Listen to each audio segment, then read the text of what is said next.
नमस्कार मेरे प्रिय साथियों, मैं अमृता मैम स्वागत करती हूँ यूट्यूब चैनल अमृत साहित्य सागर में।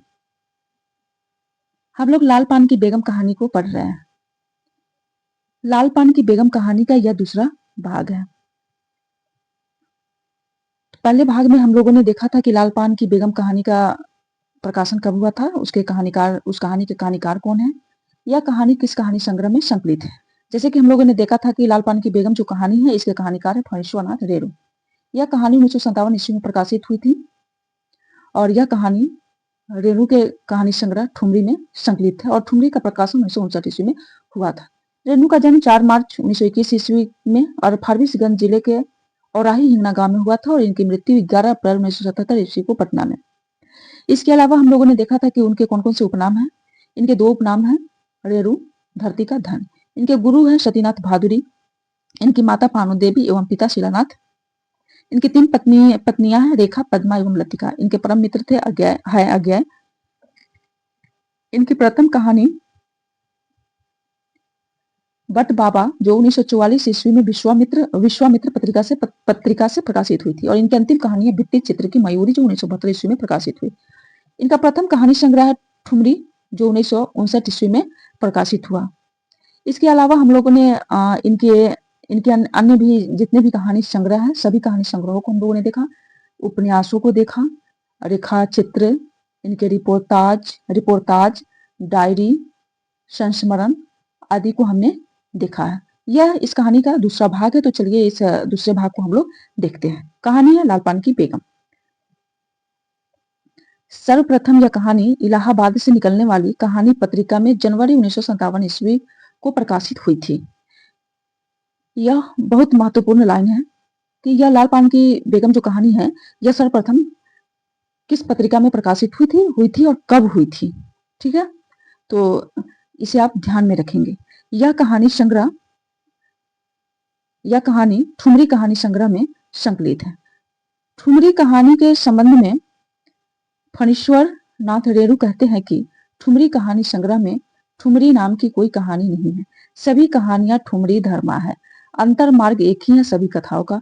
ठुमरी कहानी संग्रह में कुल 9 का अति चर्चित कहानियां संकलित है। पहली कहानी है रसप्रिया, तीर्थोदक, ठेस, नित्य लीला, पंचलाइट, श्री पंचमी का सगुन, तीसरी कसम या मारे गए गुलफाम, लाल पान की बेगम और 3 बिंदिया।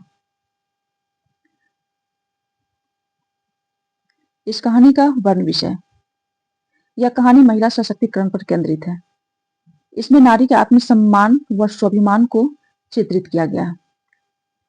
इस कहानी में ग्रामीण समाज में मेले और नाच के महत्व को दिखाया गया है। ग्रामीण महिलाओं के बीच हंसी मजाक का जीवन चित्रण देखने को मिलता है। इस कहानी में पति पत्नी के मध्य होने वाली खट्टी मीठी नोक झोंक का चित्रण मिलता है। रेणु ने इस कहानी के माध्यम से पूर्णिया अंचल के ग्रामवासियों की दिनचर्या, अभाव, दयनीयता, रगात्मकता आदि का प्रभावी चित्रण किया है। विशेष तथ्य,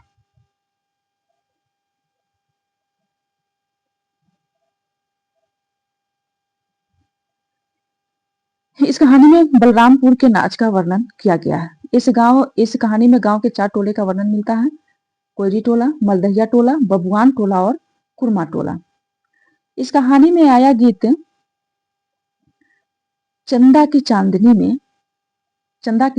में पूनम फिल्म से लिया गया है। इस कहानी में जमींदारी उन्मूलन का भी चित्रण मिलता है। बिरजू के पापा को 5 बीघा जमीन इसी जमींदारी उन्मूलन से मिलता है। बिरजू की माँ अपनी बैलगाड़ी में जंगी की पतोहू, लरेन की बीबी और राधे की बेटी सुनरी तीनों को बिठाकर बलरामपुर के मेले में ले जाती है। बिरजू की माँ को जंगी की पतोहू लाल पान की बेगम नाम से बुलाती है। इस कहानी में आए प्रमुख पात्रों को हम देखेंगे। इस कहानी की प्रमुख पात्रा है बिरजू की माँ। यह इस कहानी की नायिका है। यह एक सशक्त महिला है जो सबको साथ लेकर चलती है। इसे गांव में लाल पान की बेगम के नाम से जाना जाता है। दूसरे पात्र है बिरजू के पिता। यह डरपोक किस्म का आदमी है जो खुद की इच्छा को दबा करके रखता है। बिरजू या बिरजमोहन यह 7 वर्ष का बालक है। चंपिया यह बिरजू की बहन है, इसकी अवस्था 10 वर्ष है। मखनी फुआ यह एक अधेड़ उम्र की महिला है जो गांव में अकेली रहती है, यानी कि इसका कोई रिश्तेदार नहीं है। जंगी की पतोहू यह ट्यूशन वाली लड़की है, यह एक मुंहजोर नवविवाहिता स्त्री है, इसकी बिरजू की मां से नहीं बनती है। अगली पात्र है सुनरी, यह गांव की स्त्री है और राधे की बेटी है। लरेना की बीबी यह गांव की एक अन्य स्त्री है। और गौण पात्र है जंगी, जो एक दागी चोर के नाम से प्रसिद्ध है। रंगी जो जंगी का बेटा है, कुरमा टोली का एक नामी लठैत है। मियाँ जान इसके यहाँ बिरजू के पापा बैलगाड़ी मांगने जाते हैं।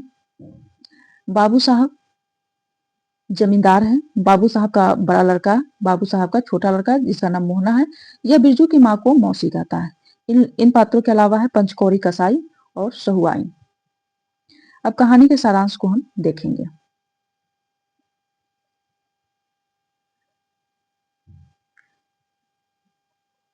इस कहानी की शुरुआत नायिका बिरजू की माँ और मखनी फुआ के मीठी नोकझोंक से होती है। मखनी फुआ, तू बिरजू की माँ नाच देखने नहीं जाएगी क्या? बिरजू की माँ झुंझला कर कहती है, बिरजू की माँ के आगे नाथ और पीछे पगैया न हो तब न बुआ। बिरजू की माँ लाल पान की बेगम के नाम से पूरे गांव में मशहूर है। वह बलरामपुर का नाच देखने के लिए तैयारी कर रही है। वह गुड़ और शकरकंद की मीठी रोटी बनाने की तैयारी में है और बिरजू के बप्पा का इंतजार कर रही है। गुड़ मीठा को कहते हैं जो गन्ने से बनता है, और शकरकंद जिसको कहीं कहीं अलुआ के नाम से जाना जाता है, जिसको अंग्रेजी में स्वीट पोटैटो के नाम से हम जानते हैं। बिरजू के वह गुड़ और शकरकंद की मीठी रोटी बनाने की तैयारी में है। बिरजू के बप्पा का इंतजार कर रही है कि वह बैलगाड़ी लेकर आते तो वह फिर नाच देखने जाए। बिरजू नाच में जाने के लिए जिन बाबा को एक बैगन कबूला है, गाछ का सबसे पहला बैगन, उसने खुद जिस पौधे को रोपा है। बिरजू की अम्मा भी मेले में जाने के लिए महावीर बाबा की मनौती दूनी कर देती है। बिरजू के बप्पा का इंतजार करते करते वह गुस्से से लाल पीली होकर बिरजू और चंपिया को लेकर सो जाती है। देर रात बिरजू के पापा बैलगाड़ी लेकर आते हैं और बताते हैं कि बड़ी मुश्किल से बैलगाड़ी मिली है। थोड़ी देर मान मनोवल के बाद बिरजू का पूरा परिवार मेला जाने के लिए तैयार हो जाता है। मेला जाने के क्रम में अपने बैलगाड़ी पर जंगी की पतोहू, लरेन की बीबी और राधे की बेटी सुंदरी तीनों को भी मेले में ले जाती है। यह तीनों किसी कारणवश मेला नहीं जा सकी थी। बिरजू की माँ गाड़ी में बैठकर किस तरह लाल पान की बेगम बन जाती है, इसका प्रभावी चित्रण फरीश्वरनाथ रेणु ने किया है। रेणु ने इस कहानी के माध्यम से बिरजू की माँ की मेले में नाच देखने की इच्छा और उस इच्छा पूर्ति के लिए आने वाली मानसी बाधाओं के साथ साथ पूर्णिया अंचल के ग्राम वासियों की दिनचर्या, मीठी नोकझोंक, अभाव, दैन्यता, रागात्मकता आदि का प्रभावी चित्रण किया। इस कहानी से संबंधित आलोचकों के कथन को हम देखेंगे। इस कहानी के संबंध में, यानी कि लाल पान की बेगम कहानी के संबंध में नामवर सिंह कहते हैं कि लाल पान की बेगम कहानी के कहानीकार के बारे में नामवर सिंह का कथन है कि रेणु कलम से कैमरे का काम लेने वाले रचनाकार है। अगला कथन है, निस्संदेह इन कहानियों में ताजगी है और प्रेमचंद की लिखी गांव पर कहानियों से एक हद तक नवीनता भी है। और यह कथन है नामवर सिंह का।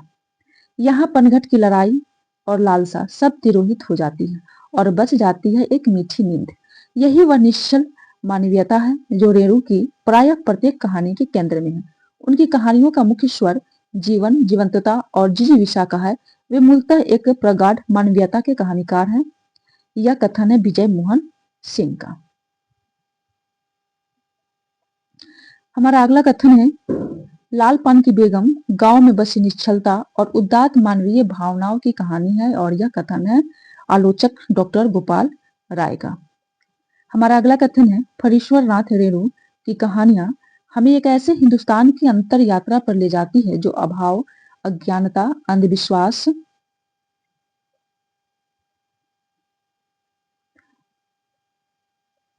और बेवशी से घिरा है, किंतु इन सब के बावजूद जिसमें जीने भरपूर रंग और फर्क के साथ जीने की ललक है। यह ललक रेणु की रचना भागीरथी का उद्गम गोमुख है। और यह कथन है मनमोहन गुप्त का। हमारा अगला कथन है, ग्रामांचल की तह में घुसकर उसके शब्द, रूप, रस, गंध, स्पर्श को समग्रता में चित्रित करने वाले अकेले और अद्वितीय कथाकार है फणीश्वरनाथ रेणु।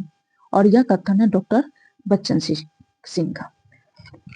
यह तो आलोचकों के कथन थे रेणु और उनकी कहानी लाल पान की बेगम के संबंध में। अब हम आगे देखेंगे कि इस कहानी के प्रमुख कथनों को, जो परीक्षा की दृष्टि से काफी महत्वपूर्ण है। हमारा पहला कथन है, क्यों बिरजू की माँ नाच देखने नहीं जाएगी क्या? यह कथन है मक्खनी फुआ का बिरजू की माँ से कहती है। अगला कथन है हमारा, 4 मन पाट का पैसा क्या हुआ है, धरती पर पांव ही नहीं पड़ते हैं। और यह कथन है मखनी फुआ का।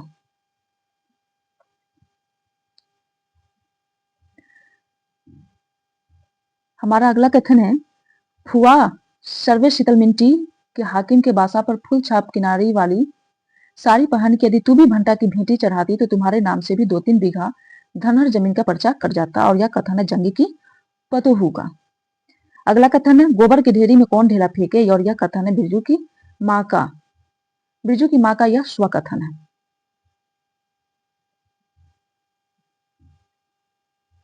गांव में तो अब थिएटर बायोस्कोप का गीत गाने वाली पतुरिया पतोहू सब आने लगी, कहीं बैठ के बाजे न मुरलिया सीख रही होगी। हर जाई अरे चंपिया, ये बिरजू की माँ का कथन है।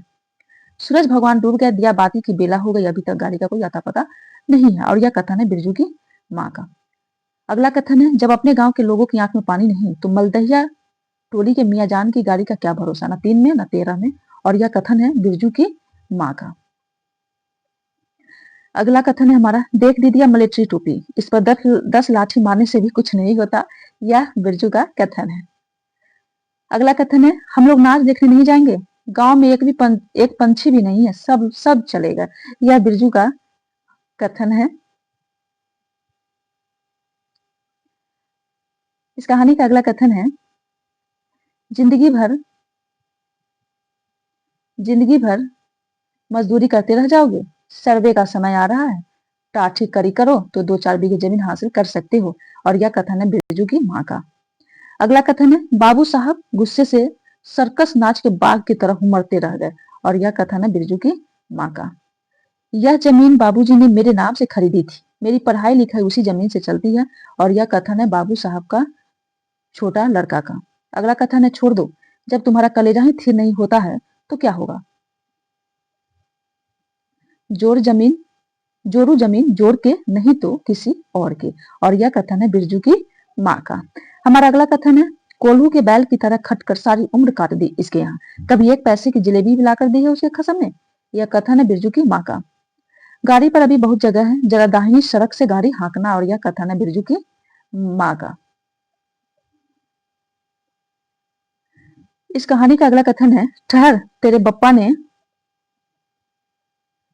बड़ा हाथ छुट्टा बना दिया है तुझे, बड़ा हाथ चलता है लोगों पर, ठहर। यह कथन है बिरजू की माँ का। अगला कथन है, चल दीदिया चल, इस मोहल्ले में लाल पान की बेगम बसती है, नहीं जानती। दोपहर दिन और चौपहर रात बिजली की बत्ती भक भक कर जलती है। और यह कथन है जंगी की पतोहू का। अगला कथन है, पहले से किसी बात का मंसूबा नहीं बांधना चाहिए किसी को, भगवान ने मंसूबा तोड़ दिया। और यह कथन है बिरजू की माँ का। हमारा अगला कथन है, 1:30 रात को गाड़ी लाने की क्या जरूरत थी, नाच तो अब खत्म हो रहा होगा। और यह कथन है बिरजू की माँ का। अरे इन लोगों का सब कुछ माफ है, चिड़ई चुरमुन है यह लोग, दोनों के मुंह में नवान के पहले नया अन्न न पड़े। और यह कथन है बिरजू के बप्पा का। और इस कहानी का अंतिम कथन है, अरे टोकरी भर रोटी तो तू पलक मारते बना देती है, 5 रोटियां बनाने में कितनी देर लगेगी। यह कथन है बिरजू के बप्पा का। बहुत ही सुंदर कहानी है। आप लोग मूल अगर कहीं से आपको मूल पुस्तक मिले, ये मूल कहानी मिले तो आप उसे जरूर पढ़िए। और हमने जो आपको नोट्स प्रोवाइड करवाया है आप उसे देखें।